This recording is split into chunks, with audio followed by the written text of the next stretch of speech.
जय हिंद, जय श्री कृष्णा बच्चों। आज से हम लोग देखेंगे 10वीं की मैथ शुरू से और क्या क्या हमें इसके अंतर्गत पढ़ना है। तो सबसे जो पहला लेसन है, आज से हम फर्स्ट लेसन स्टार्ट कर रहे हैं।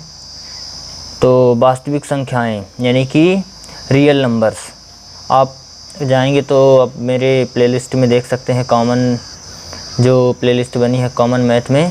तो वास्तविक संख्याएं क्या होती हैं, जो परिमेय तथा अपरिमेय, परिमेय तथा अपरिमेय दोनों प्रकार की संख्याओं को मिला लेते हैं तो हम उसे क्या कहते हैं, वास्तविक संख्याएं यानी कि रियल नंबर्स। आर से प्रदर्शित करते हैं इसे, किससे, आर से, आर फॉर रियल नंबर्स। तो वास्तविक संख्याएं हमने पिछली कक्षा 9वीं में भी बहुत कुछ अध्ययन किए हैं इसके बारे में। अब हम आगे बढ़ते हैं तो इसके अंतर्गत हमें आज क्या क्या देखना है ये देखेंगे। तो ठीक है, तो इसमें 2-3 चीज़ें हैं। जैसे पहले है भाज्य संख्या। क्या चीज़, भाज्य संख्या, और एक होती है अभाज्य संख्या। भाज्य संख्या क्या होती है, ऐसी संख्याएं जो किसी से भी विभाजित हो जाए, ऐसी संख्याएं जो किसी से भी कट जाएं उसे हम भाज्य संख्याएं या कंपोजिट नंबर कहते हैं। लेकिन अभाज्य संख्याएं क्या होती हैं, ऐसी संख्याएं होती हैं आपकी अभाज्य संख्याएं यानी कि प्राइम नंबर्स, जो एक और खुद के अलावा, किससे, एक और खुद के अलावा किसी से भी ना कटे, ऐसी संख्याओं को हम प्राइम नंबर्स या अभाज्य संख्याएं कहते हैं। मतलब ऐसी संख्याएं जो खुद के अलावा किसी से ना कटे, ऐसा कह सकते हैं। 100 तो दुनिया की हर संख्या करती है, लेकिन खुद अब बाकी किसी से ना कटे। तो ऐसी संख्याएं जो एक और खुद के अलावा किसी से भी ना कटे उसे हम क्या कहते हैं, अभाज्य संख्या यानी कि प्राइम नंबर। ठीक है, और भाज्य संख्या किसे कहते हैं, जो किसी से भी कट जाए उसे हम भाज्य संख्या कंपोजिट नंबर कहते हैं। जैसे कि मैं अगर एग्जांपल की बात करूं तो जैसे सबसे छोटी अगर कोई पूछे अभाज्य संख्या कौन सी है तो 2। क्योंकि आप याद करिए, किसी से मान लीजिए 32 को काटना है तो 32 को हम सबसे पहले किससे काटते हैं, 2 से। तो 2 हमारी सबसे छोटी अभाज्य संख्या है। सबसे छोटी अभाज्य संख्या कई बार पूछा गया है, सबसे छोटी अभाज्य संख्या कौन सी है, तो सबसे छोटी अभाज्य संख्या 2 है। 2, 2 एक कम 2, यहाँ पर 1 बचा, 12 हो गया। ठीक है ना, 2 छक्के 12, 2 अट्ठे 16। अब 2 से काटेंगे तो 2 चौके 8, 2 दूनी 4, 2 एक कम 2। ये देखिए 2 से काटे तो ऐसी अभाज्य ऐसी संख्याएं जो खुद और एक के अलावा किसी से ना कटे उसे हम अभाज्य संख्या कहते हैं। और ऐसी संख्या जो किसी से भी कट जाए उसे हम भाज्य यानी कि कंपोजिट नंबर कहते हैं। ठीक है, क्लियर हुआ। अब हम आगे देखते हैं तो यूक्लिड विभाजन प्रमेय का, क्या, यूक्लिड विभाजन प्रमेय का, इसके बारे में हम आगे देखेंगे। इसमें ज़्यादा कुछ भी नहीं है ऐसा जो हम लोग पढ़ने लायक हो। तो वैसे एक यूक्लिड थ्योरम दिया गया है हम लोगों को, a बराबर बी क्यू प्लस आर। यहाँ पर a का मतलब भाज्य होता है, इक्वल b भाजक होता है, q भागफल होता है, और प्लस r का मतलब शेषफल यानी कि रिमाइंडर होता है। तो इसको ज़रूर आप लोग याद कर लीजिएगा, अच्छे से ध्यान रखिएगा। फिर आगे आते हैं तो यूक्लिड विभाजन प्रमेय का क्या है, क्या, यूक्लिड विभाजन प्रमेय का ऐसे देखेंगे हम लोग तो समझेंगे। यूक्लिड विभाजन प्रमेय का वेरी इंपॉर्टेंट है, 2 नंबर में कई बार पूछ लिया गया है, तो थोड़ा सा ध्यान रखिएगा। यूक्लिड विभाजन प्रमेय का 2 धनात्मक पूर्णांक, कोई भी 2 धनात्मक पूर्णांक a और b दिए रहने पर ऐसा अद्वितीय पूर्ण संख्याएं जो q और r विद्यमान है। यहाँ a equal to b q plus r, जहाँ 0 हमेशा ध्यान रखिएगा r से छोटा होगा या बराबर होगा, और r का मान जो होगा तो b से हमेशा छोटा होगा। तो यूक्लिड विभाजन प्रमेय का क्या है, 2 धनात्मक पूर्णांक, कोई भी 2 धनात्मक यानी कि प्लस में संख्याएं जो होती हैं, ऐसी 2 संख्याएं जो धन में हों, उनका कोई दूसरा हल नहीं होता। अब अद्वितीय पूर्ण संख्याएं q और r विद्यमान होती हैं। इसको हम एग्जाम्पल से समझते हैं। तो ये होता है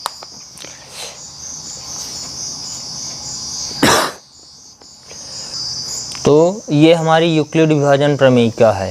क्या है ये, यूक्लिड विभाजन प्रमेय का a equal to b q plus r. A यानी कि क्या होता है हमारा भाज्य, भाज्य, और बी क्या होता है भाजक, और क्यू क्या होता है भागफल, और आर क्या होता है शेषफल। यहाँ पर ध्यान रखिएगा आर का मान हमेशा, आर का मान या तो जीरो हो सकता है या जीरो से बड़ा होगा, यानी कि जीरो से आर का मान हमेशा बड़ा होगा या फिर जीरो के बराबर होगा। ध्यान रखिएगा बी, यानी कि बी क्या है अपना, बी है भाजक है, हमेशा उससे आर का मान छोटा होगा। अब इसको हम एग्जांपल से समझेंगे। तो a equal to b q plus r, ये क्या है हमारा यूक्लिड विभाजन प्रमेय का यही है। इसको हम कई बार हम लोग ऐसे भी पढ़ते हैं, भाज्य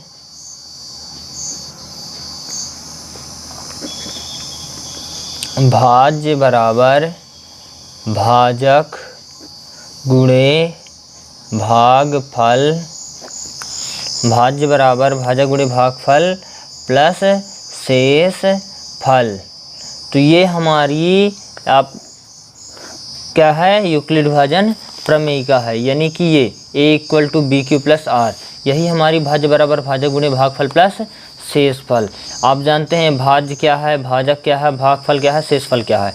अगर ये भी नहीं जानते हैं तो इसको भी हम यहीं पर समझ लेते हैं। तो जैसे सपोज दैट यहाँ पर हमें 10 में भाग देना है 5 का, ठीक है, 10 में किसका भाग देना है 5 का। तो यहाँ पर जो जो चीज़ें मिलती हैं उसको हम समझते हैं। तो यहाँ पर देखते हैं 101 में हम 5 का भाग देंगे तो ये जो होता है यहाँ पर, तो ये होता है अपना भाज्य, क्या भाज्य, ये क्या होता है भाजक। और यहाँ पर जो आएगा जैसे सपोज दैट 5 दूनी 10 बचा 1, ये अपना होता है शेष फल और ये होता है भाग फल। ये इसको यहाँ पर भी लिख सकते हैं, ये भाज्य होता है, यहाँ जो होती है संख्या, यहाँ पर भाजक होता है, यहाँ जो होता आता है भाग देने के बाद तो ये होता है भाग फल, और जो अगर कुछ बच गया तो उसे कहते हैं शेष फल। ठीक है, तो भाज्य, भाजक, भागफल और शेषफल ये हमारी यूक्लिड विभाजन प्रमेयिका के अनुसार होता है। ठीक है, यूक्लिड विभाजन एल्गोरिथम को हम एल्गोरिथम के नाम से जानते हैं। इसको सबसे पहले मोहम्मद इब्न मूसा अल ख्वारिज़मी, क्या मोहम्मद इब्न मूसा अल ख्वारिज़मी, ये इनका पूरा नाम है। इन्होंने सबसे पहले एल्गोरिथम को नाम दिया था जो 9वीं शताब्दी में, ये वैसे कहाँ के थे, फारस के थे। तो इन्होंने एक किताब लिखा था अलजेब्रा, क्या एक किताब लिखा था अलजेब्रा, ये है, और इसी से एल्गोरिथम को लिया गया है। अलजेब्रा भी कहाँ से लिया गया है, हिसाब अलजबर व अलमुकाबला, ये इनकी पुस्तक है हिसाब अलजबर व अलमुकाबला, इस किताब से एल्गोरिथम लिया गया है, यानी कि यूक्लिड विभाजन प्रमेयिका। और इसके रचनाकार कौन है, मोहम्मद इब्न मूसा अल ख्वारिज़मी, मोहम्मद इब्न मूसा अल ख्वारिज़मी। इनका जन्म 780 में हुआ था और मृत्यु 850 ईस्वी में हुई थी। ठीक है, अब हम अगर आगे बढ़ें तो यूक्लिड विभाजन एल्गोरिथम के चरण दिए हैं, चरण फर्स्ट, चरण सेकंड, चरण थर्ड, इसे आप अपने से पढ़ लीजिएगा, बाकी इसको हम एग्जाम्पल से समझाएंगे। ये उदाहरण नंबर 1 बहुत इंपॉर्टेंट क्वेश्चन है, इसको ज़रूर आप लोग अध्ययन कर लेना। अगर नहीं बनता है तो मैं एग्जाम्पल के अलग से सीरीज़ बना दूँगा, अभी फ़िलहाल इसको हम छोड़ देते हैं। ठीक है, क्योंकि अभी पहले हम आपकी अभ्यास के लेंगे, तो इसको आप पढ़ लीजिएगा अच्छे से, बहुत इंपॉर्टेंट है। आगे देखें तो प्रमेय नंबर 1.2 पेज नंबर 10 में है। तो इसमें है आपका क्या, अंकगणित के आधारभूत प्रमेय, क्या अंकगणित के आधारभूत प्रमेय, प्रत्येक भाज्य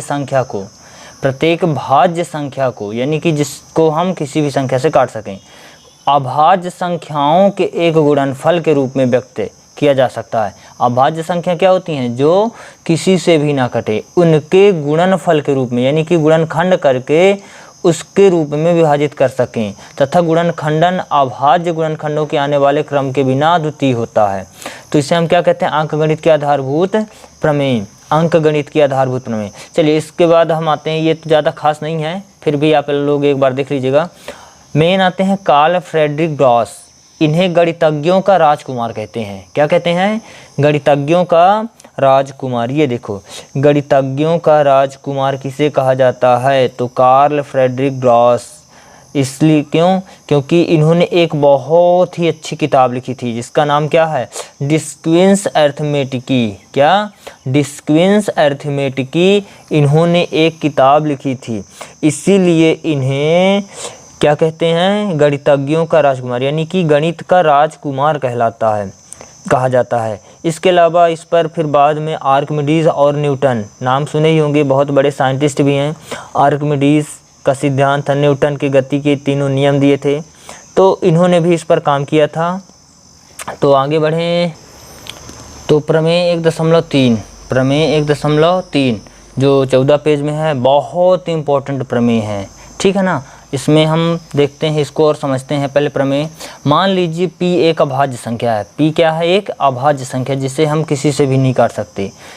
यदि P a स्क्वायर को विभाजित करती है, यानी कि कोई भी अभाज्य संख्या अगर किसी भी संख्या के स्क्वायर को अगर वो विभाजित करती है, यानी कि काटती है, तो वह P से भी a को विभाजित करेगी, जहाँ a एक क्या होगी? धनात्मक पूर्णांक होगी। चलिए एग्जाम्पल समझते हैं।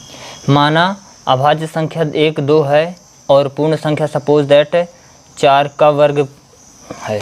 तो अगर ये 2 4 के वर्ग को काटती है, यानी कि 4 का वर्ग कितना हो जाएगा? 16। 2 16 को काट देती है, 2 8 16, तो 100% कन्फर्म है कि अगर हम इसमें घात ना लगाएं तो भी 2 से कट जाएगी ये 4, यानी कि ये 2 से कट जाएगी, 2 दूनी 4। इसी तरह मान लीजिए अभाज्य संख्या 5 है। क्या है अभाज्य संख्या? 5। अगर मैं कह दूँ 25 की घात 2 है, तो 25 की घात 2 यानी कि 625। 625 अगर 5 से कट रही है, 5 से कट रही है, तो 100% 25 भी, यानी कि घात हम नहीं लगाएं तब भी वो 5 से कटेगी। 5 एकम 5, 5 दूनी 10, 5 25, ये देखिए कट गई। तो अब आप घात ना लगाएं 25 की, तो भी 5 से कट जाएगी, ये देखिए। तो ये 5 क्या है? एक अभाज्य संख्या है, और ये क्या है? एक धनात्मक पूर्णांक संख्या। तो अगर कोई संख्या अभाज्य संख्या P है, कोई भी अभाज्य संख्या P है, अगर वह a स्क्वायर को विभाजित करती है तो वह a को भी विभाजित करेगी। अर्थात अगर कोई अभाज्य संख्या है 3, अगर वह a स्क्वायर को, यानी कि मैं कह दूं तो 9 की स्क्वायर को अगर विभाजित करती है, यानी कि 81 को विभाजित करती है, 3 दूनी 6, 3 7 21, तो वह 9 को भी विभाजित करेगी। ये देखिए, ठीक है। अगर कोई अभाज्य संख्या है वह a स्क्वायर को विभाजित करती है, यानी कि 81 को काटा 3 से तो कट गई, तो वह बिना स्क्वायर वाली, यानी कि 9 भाग को भी वह 3 से काट देगी। यही एक क्या है? 1.3 यानी कि 1.3 प्रमेय है, वेरी इंपॉर्टेंट है। अब देखते हैं अपरिमेय संख्याएं क्या होती हैं। आप जानते हैं जिसे हम P/Q के रूप में नहीं लिख सकते, उसे हम क्या कहते हैं? अपरिमेय संख्या। तो ऐसी समस्त अभाज्य संख्याएं, कोई भी अभाज्य संख्या अगर रूट लगा है तो वो अपरिमेय संख्या है। जैसे मैं कह दूं √2, ये एक क्या है? एक अपरिमेय संख्या है। √3 एक अपरिमेय संख्या है। √5 एक अपरिमेय संख्या है। √7 एक अपरिमेय संख्या है। √11 एक अपरिमेय संख्या है। √13 एक अपरिमेय संख्या है। ऐसे बहुत सारी संख्याएँ जाती रहेंगी। तो ये सब क्या हैं? अपरिमेय संख्याएँ हैं। तो ऐसी समस्त अभाज्य संख्याएँ जिसके रूट लग जाए तो वो क्या हो जाएंगी? अपरिमेय संख्याएँ। ये प्रमेय नंबर 1.4 है, ठीक है, प्रमेय नंबर 1.4। यहाँ पर एक छोटी सी चीज़ है, एक परिमेय संख्या और एक अपरिमेय संख्या का योग या अंतर, यानी कि परिमेय संख्या और अपरिमेय संख्या का जोड़ और घटाना हमेशा ध्यान रखिएगा अपरिमेय संख्या होती है। मतलब परिमेय और एक अपरिमेय दोनों को मिलाने के बाद जोड़ूं चाहे घटाऊं तो हमेशा क्या मिलेगी? अपरिमेय।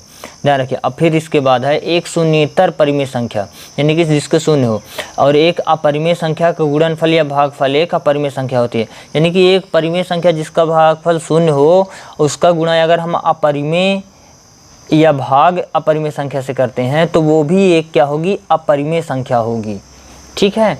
तो कोई भी संख्या हो, परिमेय और अपरिमेय का जोड़ घटाना अपरिमेय, परिमेय और अपरिमेय का जोड़ और घटाना क्या होगा? अपरिमेय। और शून्य वाली संख्या से परिमेय अपरिमेय संख्या का अगर हम गुणा या भाग करते हैं, शून्य से परिमेय या अपरिमेय संख्या का गुणा या भाग करते हैं तो वही हमें एक अपरिमेय संख्या ही प्राप्त होगी। आगे देखते हैं। कभी कभी प्रमेय 1.5 का कथन भी पूछ सकता है, इसलिए थोड़ा सा ध्यान रखना है कि मान लीजिए x एक ऐसी परिमेय संख्या है, एक ऐसी परिमेय संख्या जिसका दशमलव प्रसार शांत है। तो दशमलव प्रसार शांत कब होगा? जब हम किसी संख्या में किसी संख्या का भाग दे दें तो हर में यानी कि नीचे हमेशा 2 की घात n या 5 की घात m के रूप में ही प्राप्त हो और वो ऋणेतर पूर्णांक हो। क्या हो? ऋणेतर पूर्णांक हो, तो ही वह शांत होगी। यानी कि हम नीचे वाले को गुणनखंड कर लें, यानी कि नीचे हर में अगर गुणनखंड कर दें संख्या का तो वो 2 और 5 के रूप में ही प्राप्त हो, बाकी किसी और रूप में प्राप्त होगी तो वो अशांत हो जाएगी। यानी कि हम गुणनखंड करें नीचे हर का तो वह केवल और केवल 2 और 5 के ही रूप में विभाजित हो मिले तो वह एक शांत होगी, नहीं तो वो क्या होगी? अशांत होगी। ठीक है, इतना था हमारा एक लेसन का बेसिक यानी कि आधार। अब इसके हम कुछ न्यूमेरिक क्वेश्चंस देखेंगे अगले वीडियो में। तो वीडियो पसंद आया हो तो लाइक सब्सक्राइब ज़रूर करें, शेयर करें। थैंक यू, धन्यवाद। आप लोगों का बहुत सारा धन्यवाद। Thank you.